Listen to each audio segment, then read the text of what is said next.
And finally she just yells it so loud. She's like, I will not take it in the brown.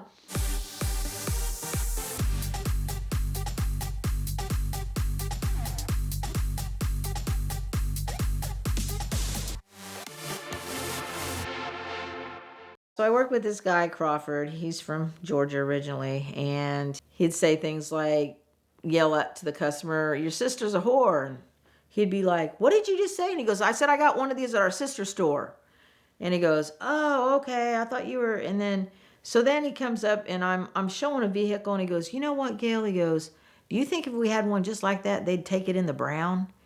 And I'm like, I don't know. And so then the lady's like, she's oblivious. She's like, do you have a brown one? And I'm like, no, we don't have a brown one. And so then he's got a customer at his desk and he keeps asking her, he goes, so if I could get you this deal and I could get one in the brown, just tell me you'd take it in the brown. And she goes, I'm not taking it in the brown.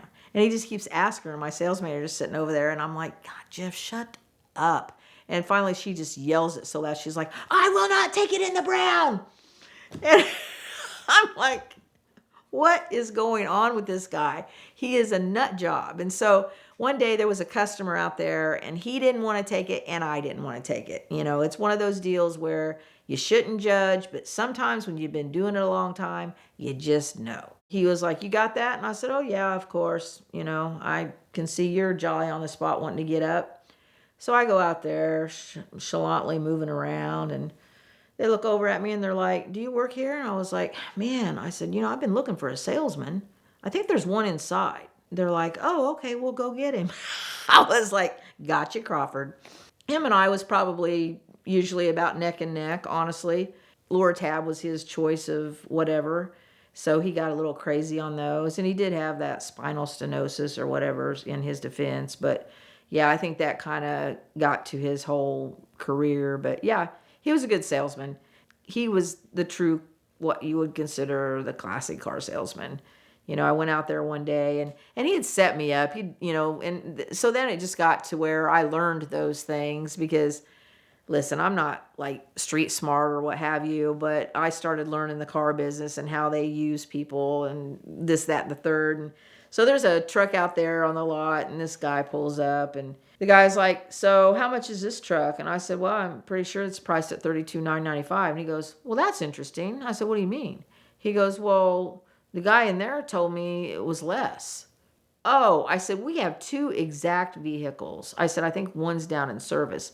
I was like, that must be the one he's talking about. I'm like, Crawford, you knew that was your guy, but you set me out there. Then you had to try to go through hoops of having to tell this guy a certain story. And I'm like, Jeff, why are you marking this stuff up? It's already marked up. What? Does that make you feel any better?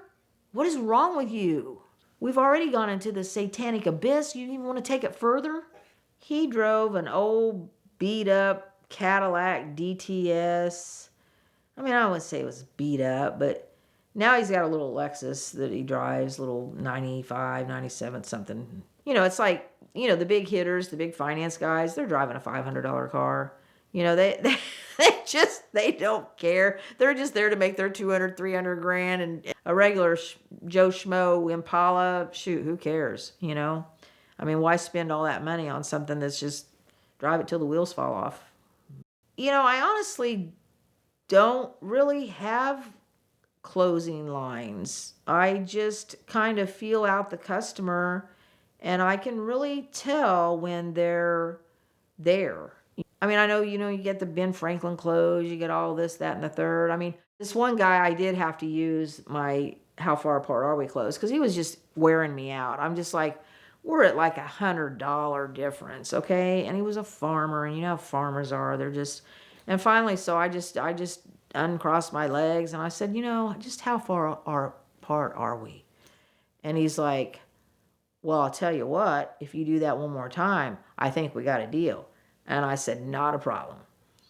And I was like, sign here. And then this other guy, he came in for like a geostorm. They hadn't made those. And I was like, okay, so he had his dad with him. And it was exhausting. I mean, this was the longest time I'd been with these people. They were nice people, but I'm just like, I'm just frustrated. And I put him in an Impala. The Impala was great. I said, you said you liked the car, right? I said, you like the car well enough to buy it, correct? Yes.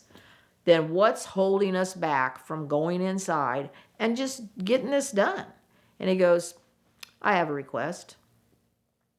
I said, what is it? He said, I want you to put both arms on the car and spread your legs. And I said, boom. Now let's go do the paperwork.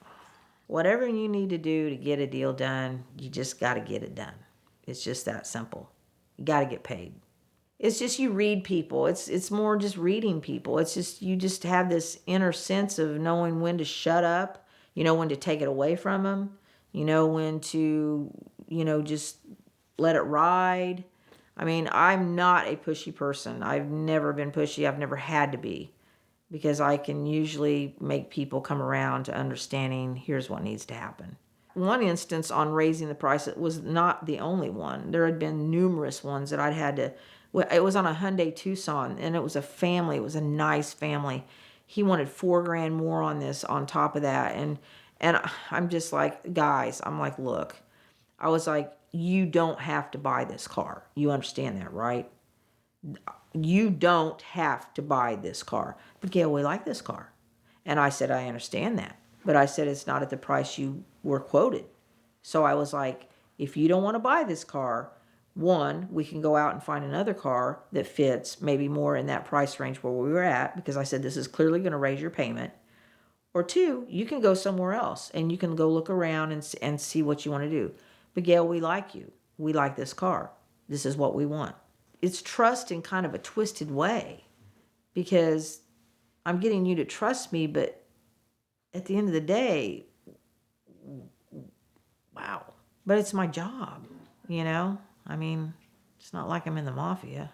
Well, sort of. But having said all of that, I have had deals that have done great, and they've went on and, like I said, moved on to, lower interest financing, which makes me, and I do push that a lot. I mean, I'll text my customer, about a year or two into the loan, and I'm like, have you looked at any, outside financing, refinancing?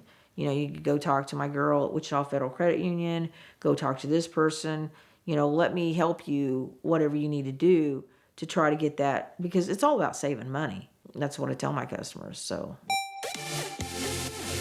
Over the last 4 years, we've partnered with Glossit to show off some of their amazing detailing products, give you some great deals, and show how much they can transform any car. But did you know that Glossit University is also one of the most amazing online resources for education, mentorship, and coaching for whatever your business is in the detailing space? Whether you do paint correction, ceramic coating, PPF, wraps, anything like that, they can take your business to the next level. And right now, they're offering free 15-minute phone consultations where you can schedule at the link in the description below. Tell them about your goals, tell them about your business, about yourself, and really where you want to get to, and they'll show you if they're online courses, they're in-person classes where I'll actually be in their August class, or they're one-on-one or group mentorship programs with Rich Light from Glossit. It's an awesome way to take your business to that next level. So set up your phone consultation now, talk to them about where you're at today, and they'll tell you where you could be tomorrow.